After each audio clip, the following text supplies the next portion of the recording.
आप सब जानते हैं कि प्रधानमंत्री श्री नरेंद्र मोदी जी किसानों के जीवन में बड़ा एक परिवर्तन लाने के लिए दृढ़ संकल्पित हैं और एक के बाद एक ऐसे फैसले लिए गए हैं और उन फैसलों में बड़े इन्वेस्टमेंट्स भी रखे गए हैं जिससे कि किसानों के जीवन में एक बड़ा परिवर्तन आए।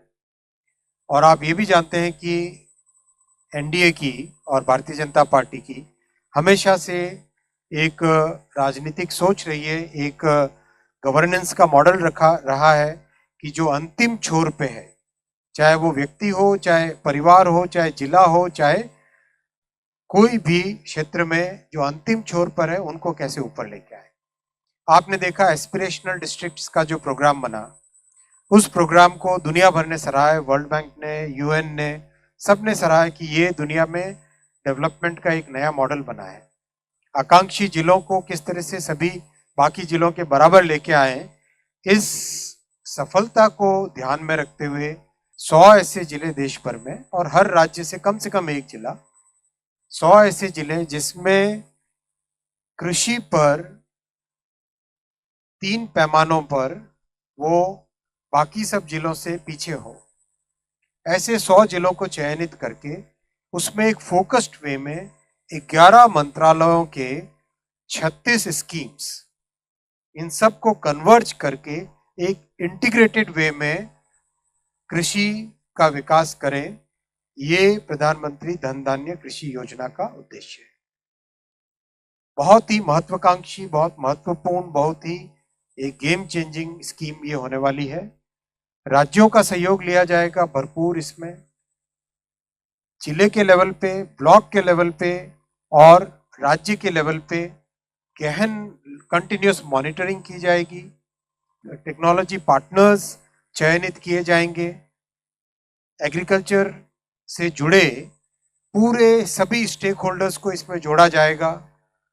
इस तरह से किया जाएगा जिससे कि ये 100 चयनित जिले देश के एवरेज और उससे ऊपर आ सके। इस भावना के साथ इस पूरे प्रोग्राम को हाथ में लिया गया। बहुत ही साइंटिफिक तरीके से इसको लिया जाएगा। करीब करीब 1,70,00,000 किसानों को इससे लाभ होगा। आने वाले 6 वर्षों का कार्यक्रम है, 2025-26 के फाइनेंशियल ईयर से स्टार्ट होगा। अगले जुलाई, इसी जुलाई का महीना चल रहा है, अगले महीने के अंदर ही कई इसके इम्प्लीमेंटेशन के स्टेप्स चालू हो जाएंगे। 5 बड़े उद्देश्य इस कार्यक्रम के रखे गए हैं। एग्रीकल्चर प्रोडक्टिविटी कैसे बढ़ाना, सबसे पहला। दूसरा, क्रॉप डाइवर्सिफिकेशन और सस्टेनेबल एग्रीकल्चर प्रैक्टिसेस कैसे लाना। तीसरा, पोस्ट हार्वेस्ट स्टोरेज जो कि पंचायत और ब्लॉक लेवल पे क्रिएट करनी है, उस पर ध्यान देना।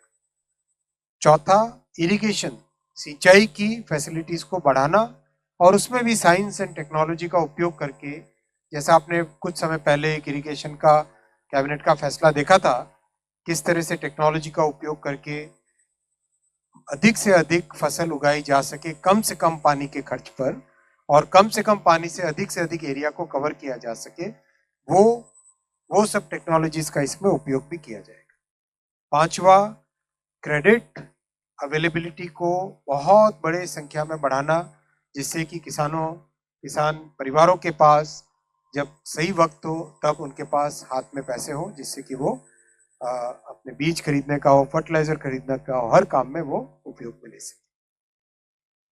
जैसा मैंने आपको बताया, इसमें हर जिले का एक मास्टर प्लान तैयार किया जाएगा। हर एक जिले का एक मास्टर प्लान तैयार किया जाएगा जिसमें एग्रीकल्चर और उसके साथ बहुत सारी एलाइड एक्टिविटीज, जैसे बकरी का पालन करना, मुर्गी का पालन करना, जिस तरह से पोस्ट हार्वेस्टिंग के लिए कुछ नए छोटे लेवल पे उद्योग खड़े करना, इस तरह के कई तरह की एक्टिविटीज को इसमें मास्टर प्लान में लिया जाएगा। बहुत ही किसानों के साथ एक्सटेंसिव कंसल्टेशन करके इस कार्यक्रम को हाथ में लिया जाएगा। टॉप डाउन नहीं है, ये बॉटम्स अप प्रोग्राम है। जिले से भी नीचे, ब्लॉक के लेवल से ऊपर ये प्रोग्राम बनेगा। हर जगह पे रेगुलर इसकी मॉनिटरिंग के लिए टेक्नोलॉजी का उपयोग किया जाएगा और बहुत फोकस किया जाएगा कैपेसिटी बिल्डिंग पे। कैपेसिटी बिल्डिंग बहुत महत्वपूर्ण है और जो रिसर्च लैब्स में है वो जमीन तक पहुंचे, उस पर ध्यान दिया जाएगा। और आज के युग में डिजिटल की दुनिया में जो ऐप बना के, डैशबोर्ड्स बना के, उन सब का एक रेगुलर इसमें पूरा उपयोग किया।